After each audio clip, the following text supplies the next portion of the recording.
liked it a lot, took it everywhere with me. Shopping, parties, dinners, simply everywhere. It was a bag one could be seen with anywhere.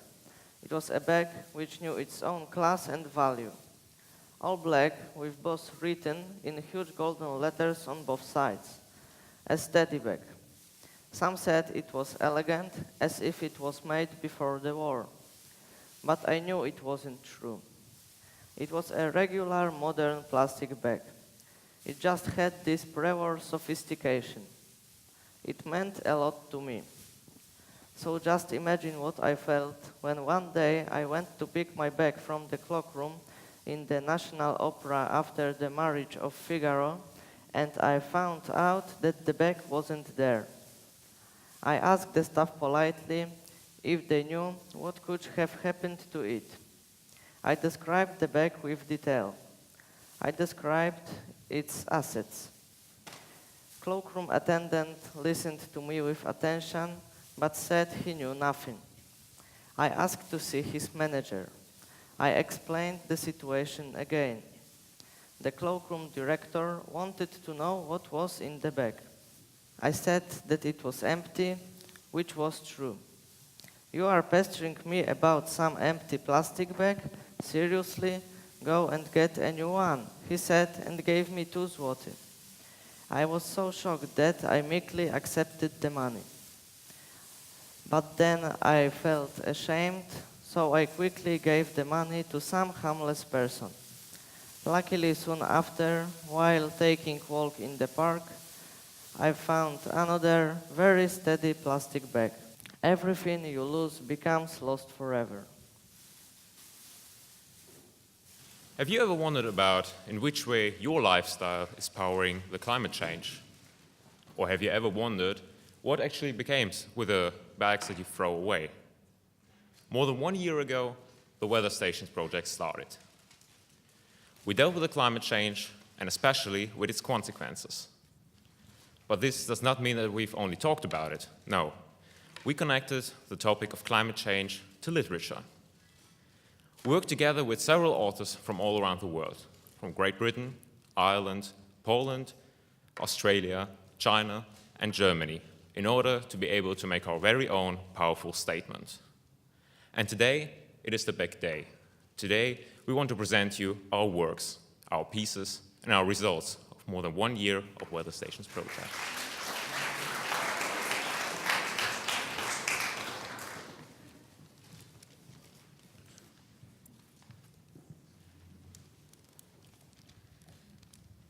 Die Morgensonne scheint auf ein grünes Laubblatt, das im Wasser treibt. Auf ihm sitzt eine kleine Ameise, die alleine flussabwärts reist. Die Tage sind grau, sie werden immer heller. Die Sonne blendet, die Wellen, sie brechen. Sie brechen am weißen Strand. Die Sonne, sie strahlt, glitzernd am Meeresspiegel wie ein Sternenhimmel, scheinen die Sonnenstrahlen und erhellen jedermann. Licht scheint auf das Meer, viele Blautöne entstehen, die Wellen rauschen, Hitze breitet sich schnell aus und Tage werden länger.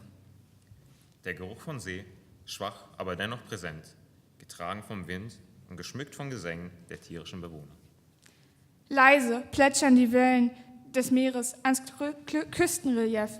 Die Meeresoberfläche glitzert, von der Sonne verzaubert. Hitze, was nun tun? Der Mund ist total trocken, ein Tropfen Wasser, Wüstensand und viel Hitze, doch kein rettendes Wasser.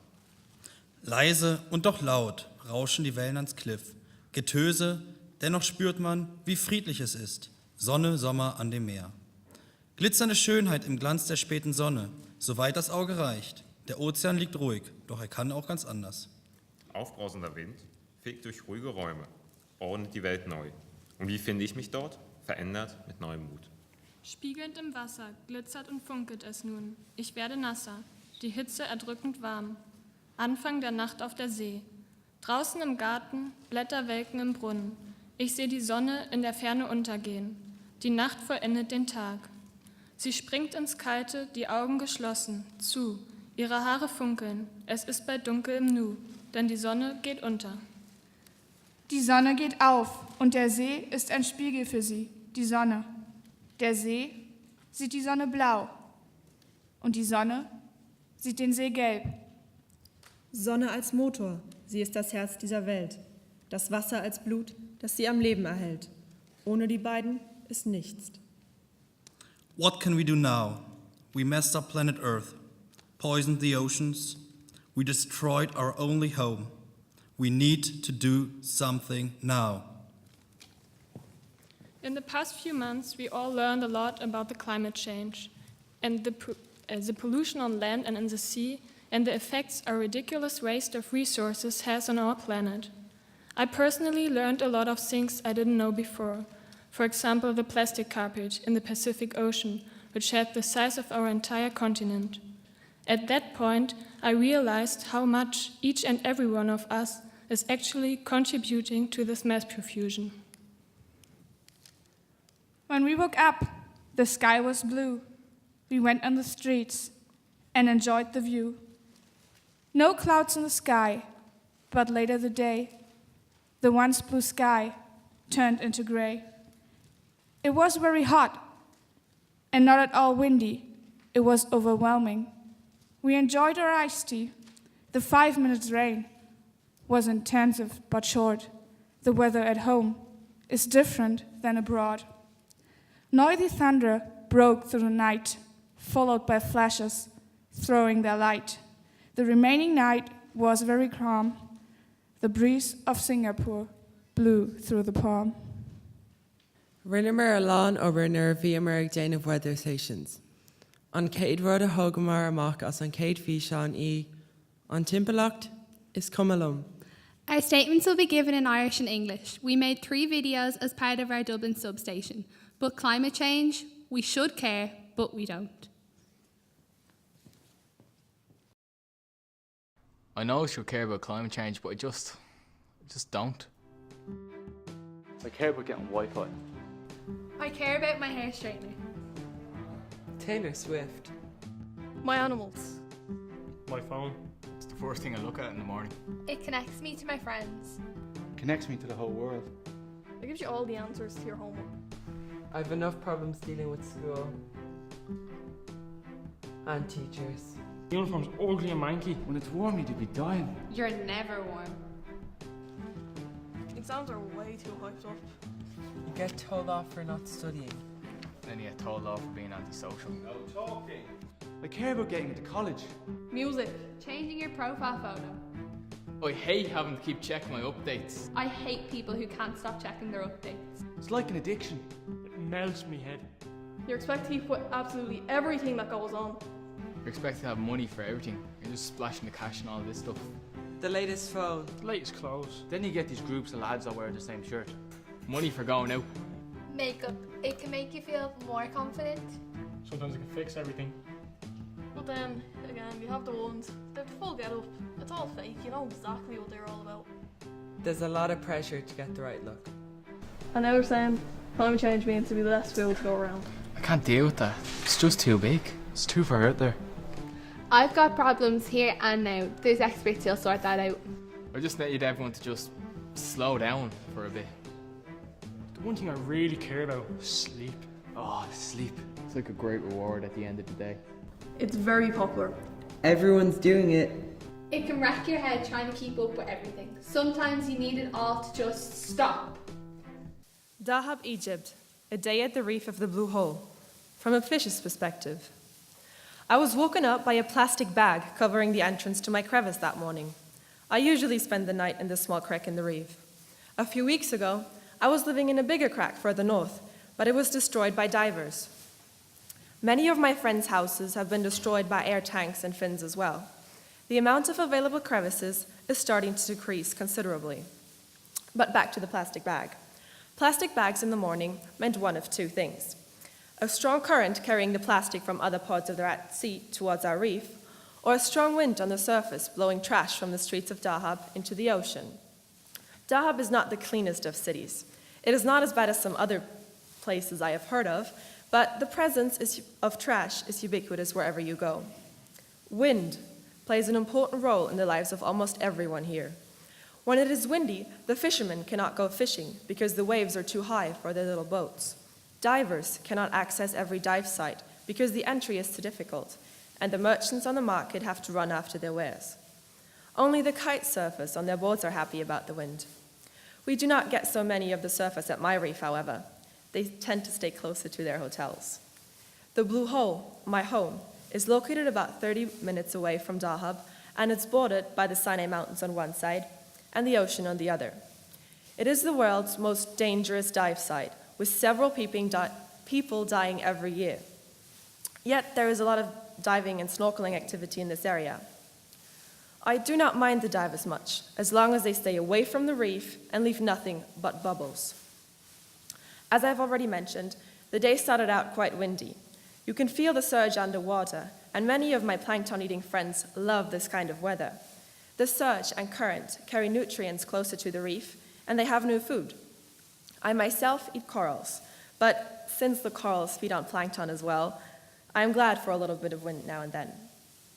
The wind also meant more divers coming to the Blue Hole, though. The entry to the reef is protected from the sea and not exposed to the weather, making it one of the few dive sites accessible in these wind conditions. Most of the divers keep their distance to the reef and just pass by. Some divers, however, grate on the corals every time they enter the water. Tech divers that have many tanks attached to their body do the most damage. 3 of my homes have already been destroyed by carelessness of tech divers. At around noon, the sun decided to come out, and the wind settled down a bit. The effects of the windy night were still visible. Plastic bags, empty cans, and carpets were floating in the water. The sun was illuminating the plastic hovering over our reef and trying to bring beauty to the tragedy. Although the light reflecting off the trash has something almost magical to it, I know that in reality, there is nothing magical about plastic. It will most likely kill some of my friends in the next few months. After a short interval of sunshine, the wind picked up again. It was around 3 o'clock, time for the reef checkers. The reef checkers are a group of divers that return to our reef every year and take notes on its health. They will lay down a line and then record everything within a certain distance of that line. The fishes, the substrate, the invertebrates, the amount of coral damage. Apparently, the data they collect helps the humans understand the reefs.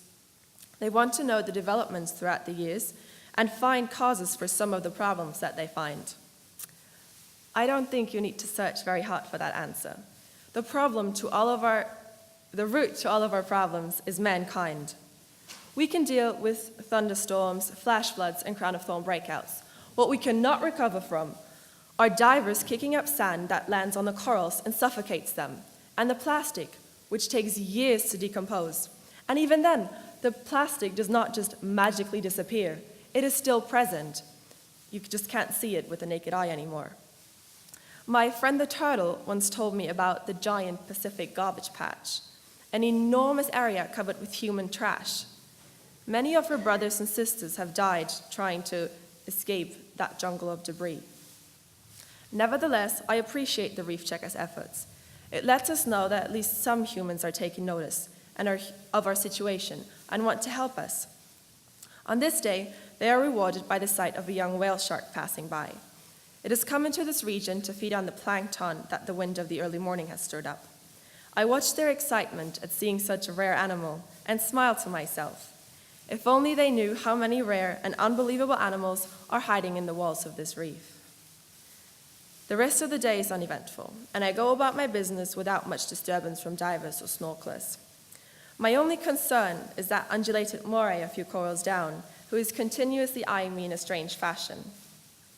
I return to my crevice, and I know that, despite the plastic, it has been a good day at the reef.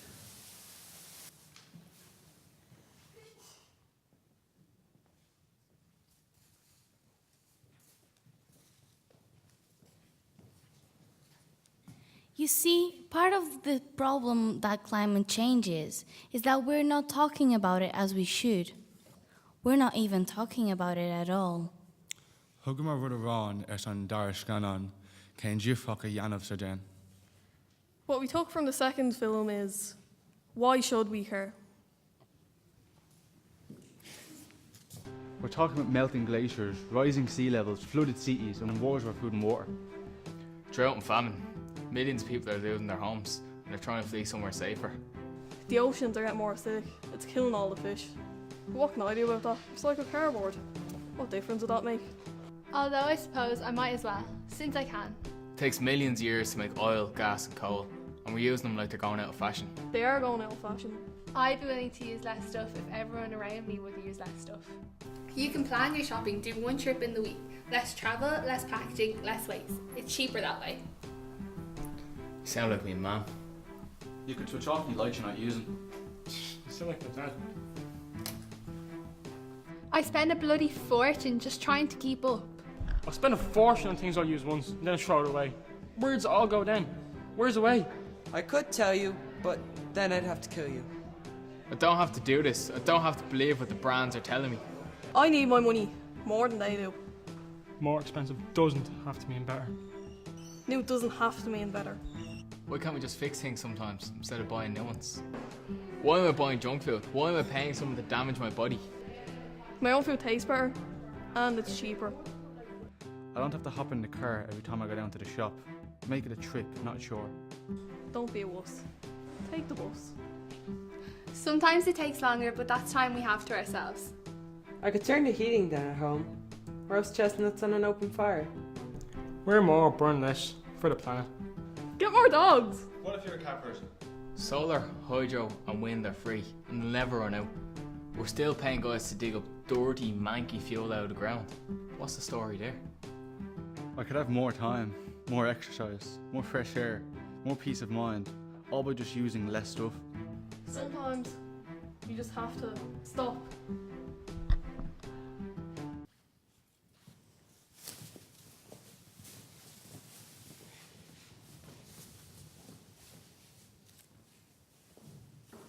Our lives begin to end the day we become silent about the things that matter.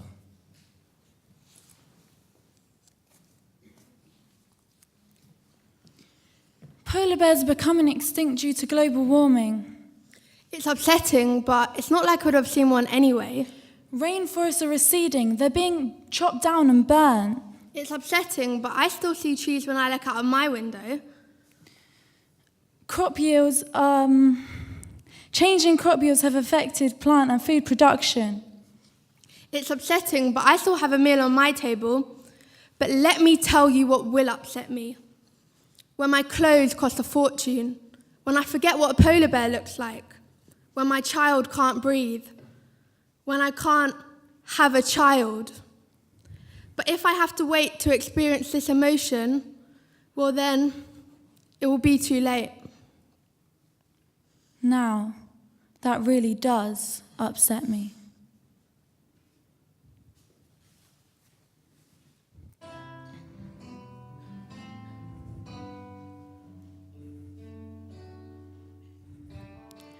We sit here in polluted rooms waiting 'cause the sun won't shine, knowing we'll never see the same. We stare into grey skies. We wait for the water to drown us. Soon the clouds won't remember our name. We stay silent about the things that matter. We won't return again. We're just waiting here for the clouds to clear. Stop the silence, move with the tides. Stop the silence, we need to learn to abide. Stop the silence, move with the tides. Stop the silence, can't take all the world provides. We sit here in polluted rooms waiting, politicians promising the world, but what they don't realize is that it's nearly all gone. The ice is melting, but not like our hearts. If only we could go back back to the start. We're just waiting here for the clouds to clear.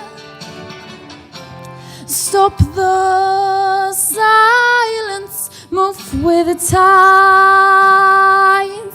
Stop the silence, we need to learn to abide. Stop the silence, move with the tides. Stop the silence, I can't take all the world provides.